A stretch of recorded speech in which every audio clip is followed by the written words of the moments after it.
Se você assistiu Dahmer na Netflix e acha que é só mais uma história sobre serial killer, você não entendeu nada. Fala aí, pessoal do Filodoxia, tudo tranquilo, tudo beleza? Eu sou Thiago Ribarne e você está no Filodoxia para a crítica com spoiler de Dahmer na Netflix. Simbora! I called you for months, and it's too late. Y'all came too late.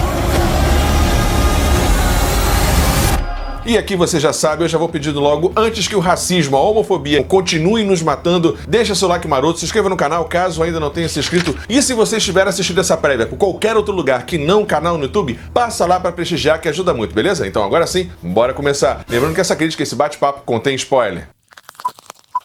Editor, coloca a carinha deles aqui se tiver foto com os dois juntos. Ryan Murphy e Ian Brennan. Ryan Murphy é muito famoso, um produtor muito famoso em Hollywood e faz aqui uma parceria assim como American Horror Story ou American Crime, também aqui com Evan Peters, e traz pra gente uma série que é muito mais do que se poderia imaginar como uma série true crime sobre mais um serial killer em uma sociedade que produz tantos homicídios, assassinatos, homicídios em escolas, serial killers, etc. E traz uma série que é um frescor, é um lufar de frescor, sobretudo com relação à sua abordagem. E como eu falei lá no início, se você acha que Dahmer é mais uma série true crime sobre um serial killer, você está enganada, você está enganado. É uma série sobre racismo, homofobia, transfobia, sobre o sistema negligente, sobre necropolítica, sobre as vítimas, muito mais do que sobre o algoz. Então tem um frescor novo, como eu já disse anteriormente, nessa série que traz a perspectiva daqueles silenciados, dos que querem falar e não são ouvidos. Enfim, é uma série bastante rica por conta da abordagem e não tanto por conta do tema em si, mas bora lá discutir isso melhor. E pra começar, eu tenho que falar dele, Evan Peters, que é maravilhoso, excelente, crush de muitos, inclusive de mim.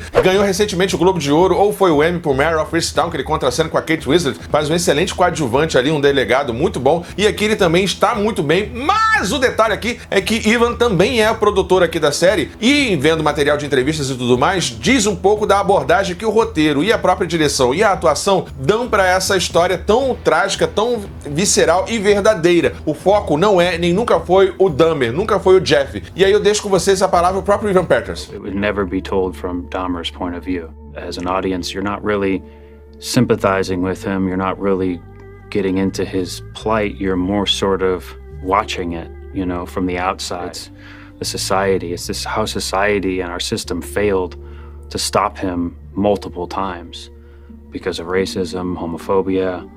Evan Peters está maravilhoso no papel, ele dá um tom monotônico, distante, meio frio, que faz com que a gente não tenha empatia por ele. A história, quando vai para o passado, de alguma maneira, para mim, na minha perspectiva, não sei se eu já falei com vocês, mas estou cursando psicologia depois do mestrado em filosofia, então vou me graduar em psicologia recentemente. Então a gente tem vários comportamentos motivados, né? Como, por exemplo, beber água, comer, e alguns comportamentos motivados têm relação genética / neural e também do ambiente.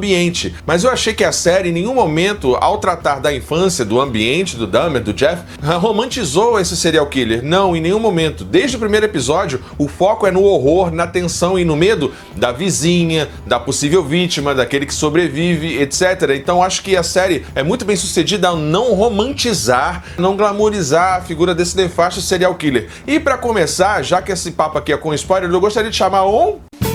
Momento filosófico. Bom, nesse momento filosófico eu vou chamar um primeiro autor que é Attila Mbembe. Sim, Attila Mbembe, que é herdeiro, né, das tradições lá de Foucault, Michel Foucault, Foucaultiano, né, que traz a ideia de biopoder, biopolítica, aqui com um conceito clássico que muitos de vocês já devem ter ouvido falar aí no senso comum, que é necropolítica. A necropolítica em Attila Mbembe diz, sobretudo, lá no início dos estados soberanos. O que faz um estado soberano? Várias características, dentre elas, quem pode, quem deve viver ou morrer. Então, essa característica do estado é o que determina, por exemplo, a necropolítica. Por exemplo, aquelas pessoas que recebem ou não água limpa, recebem ou não saneamento básico, transporte público. A necropolítica se faz de múltiplas e várias formas. E aqui em Dahmer, você tem a necropolítica a partir da visão daqueles bairros, daqueles cidadãos que podem ou não morrer, que são cidadãos de segunda categoria, como os latinos, como a família de imigrantes lá do Lau, né, que também pode morrer, como os negros, como os gays. Então você tem aí uma tríade não, mas uma meríade, né, uma mescla de características, preto, gay, periférico ou latino, latino ou imigrante, de pessoas que podem morrer, que o sistema aceita que sejam mortas, que sejam esquartejadas, mortas, etc. Isso diz muito, provavelmente pra mim, na minha visão, da premeditação do Dahmer, do Jeff. Não, ele não tava ali só porque não podia pagar aluguel e tudo mais. Tinha uma premeditação de alvos fáceis, né? Só os primeiros lá da década de 70, 78, e depois ele começa a matar só mais adiante, né? Em 88, e depois ele faz a sua série de crimes ali, e até 91, quando ele é pego, ele escolhe, né? Pretos, pardos, latinos, migrantes. Isso diz da necropolítica que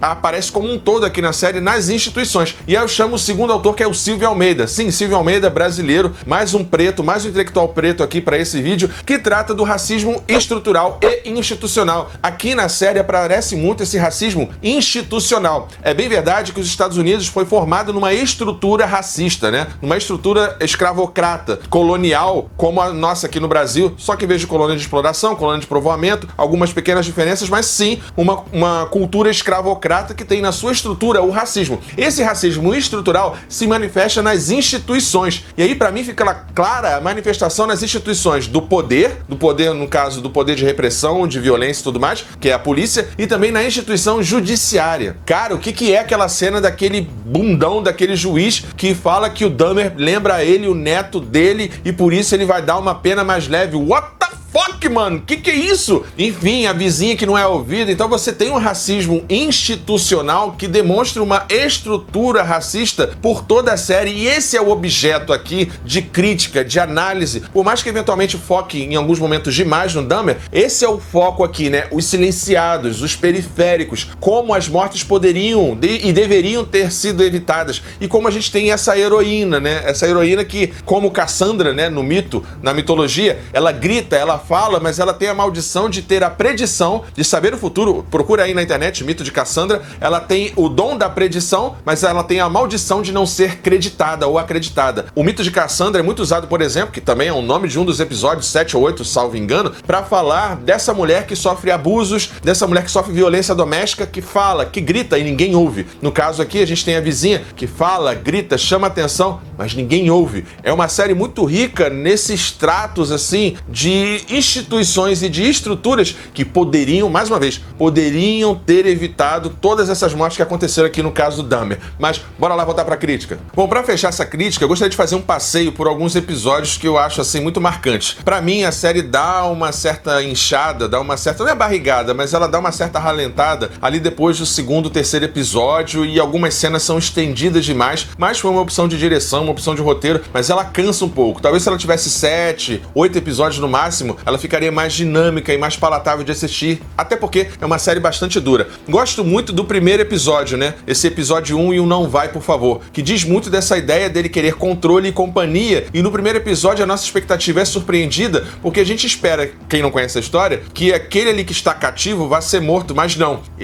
A série começa pelo final, ele consegue fugir, consegue escapar e chamar a polícia. Gosto desse primeiro episódio para estabelecer qual vai ser o foco da série, que não é gráfica, não mostra muito as mortes, mostra um instrumento sujo de sangue, mostra o som, né? Assim, mostra, entre aspas, o som pra gente sentir a violência. E a série, ela ganha um crescente muito grande mais adiante, quando ela vai lá pro episódio 5, 6 e 7, né? Esses episódios 5, 6 e 7 são muito bons, sobretudo ali pra mim, os Mãos Sujas de Sangue. Mãos Sujas de Sangue é sobre o racismo institucional, é sobre a necropolítica, é sobre esse juiz que compara o Dahmer com o seu neto e dá uma pena mais leve. O sistema está com as mãos sujas de sangue, a sociedade americana está com as mãos sujas de sangue. E nesse sentido, se a gente pegar lá o Durkheim, que trata do suicídio, e o suicídio como um fato social, e não responsabilidade de um indivíduo, culpa de um indivíduo, mas como um sintoma de uma doença social, se a gente pensar tiroteios em escolas e a produção de serial killers como um sintoma de uma doença do tecido social americano, todos têm responsabilidade nesse ciclo de violência que se perpetra. Então esse episódio pra mim aqui, o episódio 5, Mãos Sujas de Sangue, não é sobre o Dahmer, é sobre o sistema que tem responsabilidade. Tanto é assim que no final ele é liberado e faz a emenda com o maravilhoso episódio 6, que é o Silenciado, que é um maravilhoso episódio do Tony, que conta a história e foca nessa vítima específica, né, surda, muda, um sujeito assim maravilhoso, numa interpretação ótima do ator que traz a vida ao Tony aqui, e que deixa assim, eventualmente até o Jeff meio em dúvida, né, se mata ou não, se faz ou não, mas assim, a série mostra aqui que o foco é a vítima, que o foco são os familiares e todos que estão em torno. Então pra mim esse episódio 5, 6 e o 7 são excepcionais. E aí eu fecho pra mim no 7, que é a Cassandra. Essa ideia que eu falei anteriormente, né? Essa vizinha, a Glenda, que tá tentando falar, tá tentando gritar e é sempre silenciada e sempre desprestigiada por ser uma mulher periférica, por ser uma mulher preta e tudo mais. E um episódio lá no final, que são 8, 9 e 10, trata primeiro da culpa dos pais, né? Tentando enfim, encontrar a sua culpa. Eventualmente a culpa é só genética, mas também tem a culpa de ambiente. Não dá pra você dizer que uma pessoa nasce boa ou nasce má. Tem vários componentes aí em termos de psique. Você pode sim ter uma predisposição genética a, por exemplo, sei lá, anorexia, bulimia ou qualquer outro transtorno. E esse transtorno vai ser ou não desencadeado ou engatilhado dependendo dos fatores externos, comportamentais. Então são múltiplos fatores, então eu teria que analisar individualmente o caso do Dahmer aqui, mas acho interessante essa disputa, né, sobre o cérebro dele.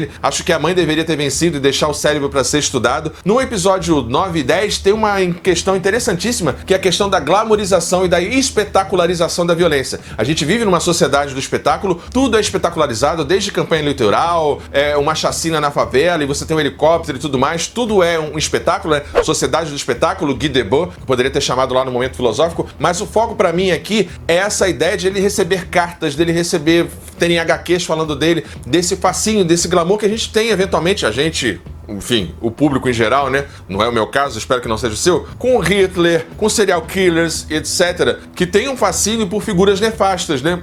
Por figuras de ditadores, figuras totalitárias e tal. Tem uma espécie até de idolatria ao mito, né? Você tem essa idolatria ao mito que é violento, que é nefasto, que é cruel, que é assassino, que é genocida, que é miliciano, seja lá o que for. E aí a série mostra um pouco isso e de alguma forma dá uma inquietação na gente saber que isso ainda ocorre e continua ocorrendo, muito por conta de uma curiosidade, de um fascínio da própria natureza humana com relação a esse mal, com relação a esse proibido, e como a gente tem que ter cuidado na abordagem que vai fazer sobre essas histórias. Eu acho aqui que Dahmer faz uma abordagem bastante respeitosa e carinhosa, dentro do possível, com abordagem com relação às vítimas, com relação às famílias, e deixa o Dahmer ali para uma espécie de figura de segundo plano, que ela é um catalisador da história, mais uma coisa sensacionalista, a história de um canibal e tudo mais, mas é a história, como eu falei, sobre um sistema que poderia ter evitado muitas mortes. Bom, então por isso tudo, a minha nota para Dahmer da Netflix é nota 8,5. É uma série excelente que poderia sim ser um pouco mais enxuta, tanto no tempo dos episódios em si, quanto na quantidade de episódios. Tem que tomar cuidado para eventualmente você não romancizar muito por conta ali da infância e tudo mais. Acho que a série não faz isso, mas tem que tomar cuidado, e acho que poderia ter dado um foco ainda maior nas vítimas e na família, mas é uma série excelente com ótimas atuações. Bom, é isso, pessoal. Espero que você tenha gostado dessa crítica. Não esquece de deixar seu like, se inscrever no canal, caso ainda não tenha se inscrito, e até a próxima, pessoal. Tchau, tchau. Valeu! Ajude o Filodoxia a continuar crescendo. Essa é a nossa chave Pix. Considere o clube de membros e muito obrigado por apoiar o canal. Sem você, ele não seria possível. Muito obrigado sempre.